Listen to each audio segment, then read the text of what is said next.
With a rather dark sense of humor, the Irish writer Jonathan Swift once said, "Promises, like pie crusts, are made to be broken." And honestly, when you look at the world around us, it can sometimes feel that way. Politicians make campaign promises that they good and well know that they're probably not going to be able to keep once they get elected. Even with the best intentions, some parents make promises to their children that they want desperately to keep, but that they can't keep because of life circumstances. And when we marry, partners make promises we vow to keep, right? For better, for worse, till death do us part. But then, often, over 50% of the time actually, something other than death causes us to part. Every 13 seconds, there is a divorce in America, which means there are 9 divorces in the 2 minutes it takes for a new couple to recite their wedding vows. There are 554 divorces that occur during your typical 2-hour romantic comedy movie.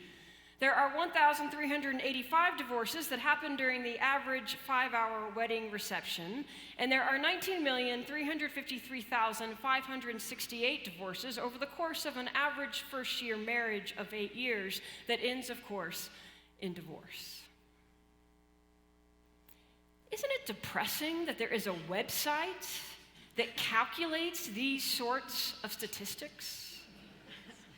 That calculates how often we break our promises to one another, that reveals just how frail our human nature is.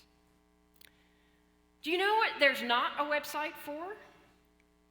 The number of promises kept. Because promises that are kept, well, that doesn't really make for great front page news. And honestly, it's the nature of promises that we expect them to be kept, and it's only when they're not kept that we take notice. Otherwise, I think for the most part, we take them for granted. I suppose we can all expect a certain number of broken promises from people. We are only human, after all. But what about promises from God? Are they any different? Today, as we continue through the story of Genesis and the narrative lectionary, we get a close-up look at one of God's promises. And in today's story, we get to look at this promise through a unique lens, the lens of laughter. A kind of cynical laughter that turns to celebratory laughter. And it seems that laughter, as it turns out, is a good indicator as to whether we believe that God is going to keep God's promises to us. Because through looking at our laughter, we can kind of gauge our ability and our willingness to suspend our reason and our rationale for the sake of holding space for surprise in our lives, for hope, and maybe even for a miracle. Genesis 18 and 21 give us an amazing example of what it means to be rooted in promise, even when the fulfillment of that promise is long past due and no longer plausible by human metrics. We join the story of Abraham and Sarah midpoint, or mid-promise. It's important for us to remember that Abraham and Sarah have had many, many heartbreaking years of waiting and disappointment that they've endured as a childless couple. This all begins in Genesis 12 when God makes a promise to a man at that point called Abram, whose wife Sarai was said to be barren and she had no child. At this point, God makes this threefold promise, saying that Abram would have land, that he would become a great nation, that is, he'd have a lot of descendants, and that he would be blessed to be a blessing. In you, all the families of the earth shall be blessed, God says. Now, for our purposes today, notice that without the birth of a child, the promise that's hidden behind door number 2, if you will, neither of the other 2 promises really matter. But the years go by, and Sarai remains barren, and she and Abram have no child, and they grow old. Jump over to Genesis 15. It's a while later, a lot's happened, and God speaks to Abram again, renewing the promise, takes him outside on a clear night and shows him all of the stars and says, look at all these stars, as numerous as they are, that's how many your descendants will be. But you can't have a sky full of descendants when you don't even have one child. They remain barren, they have no child, and they grow older still. So it's completely understandable when we make it to Genesis 16 that Sarai was tired of waiting for this promised child. And so she takes the promise into her own hands, probably to give her a sense of power and agency in a situation that seemed so powerless for her. She suggests that Abram try to have a child with her slave Hagar. And Abram says, okay, and they have a child named Ishmael. He's 86 at this point, but this still kind of leaves Sarai out of this promise. What about her? Wasn't she part of the covenant too? Well, even though she tried to take the promise into her own hands and thought she had fulfilled it for Abram and for quote unquote the external world, God did not give up on the promise for her. And in Genesis 17, God appears another time to Abram, repeats the promise yet another time. This is where the name change happens to Abraham and Sarah, and says, I've made you the ancestor of multitude of nations. That's past tense. And then includes Sarah in the blessing, saying, I am going to give you a son by her, mentioning her specifically. Do you know what his reaction is? He laughs. He falls on his face and laughs. You can look at it, chapter 17, verse 17.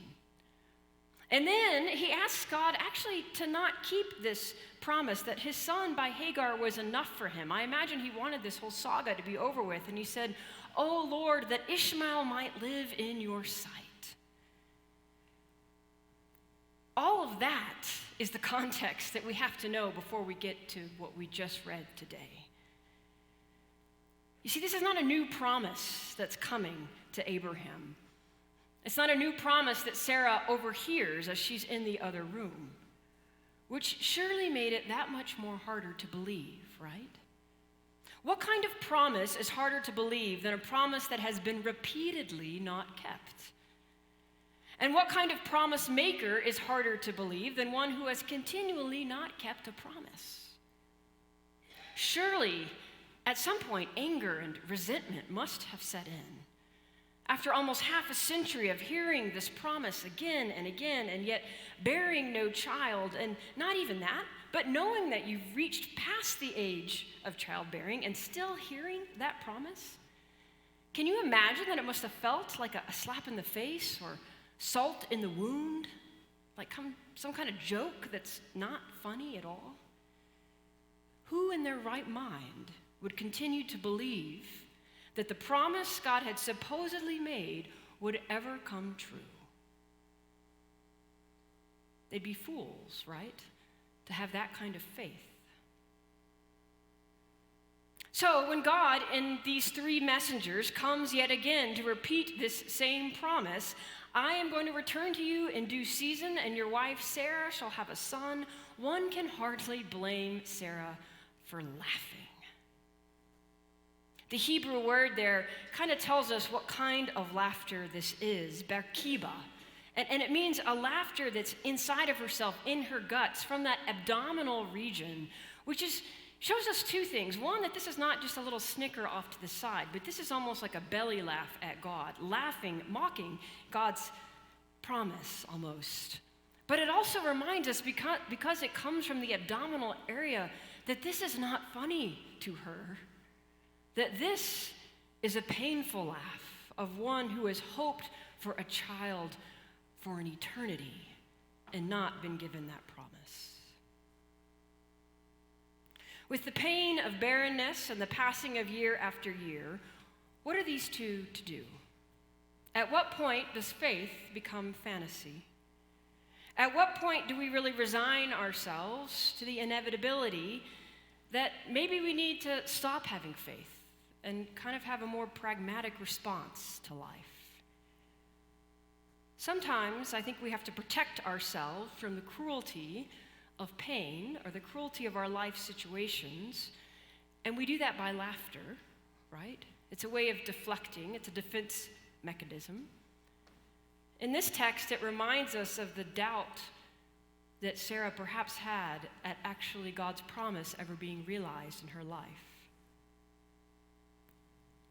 There's this important point, though, in this text that in this very moment where she kind of seems closed off to possibility with this laugh that's cynical, we can imagine, there's also an openness in this passage of Scripture.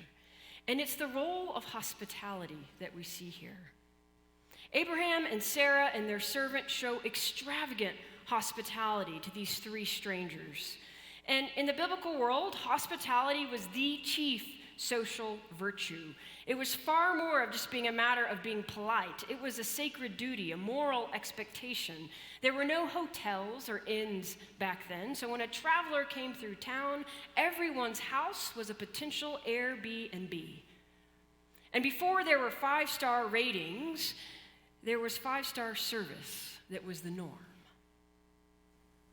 And so this law of hospitality requires you to treat your visitors as you would your own family members.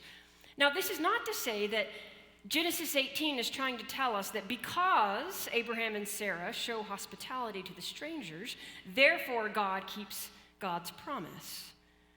Rather, what it causes me to wonder is what role does hospitality play in our lives and in our hearts in terms of making space for God to act and to fulfill promises, in terms of making space in our hearts to open us to the unexpected, to help us stay in a space where we can be surprised by grace.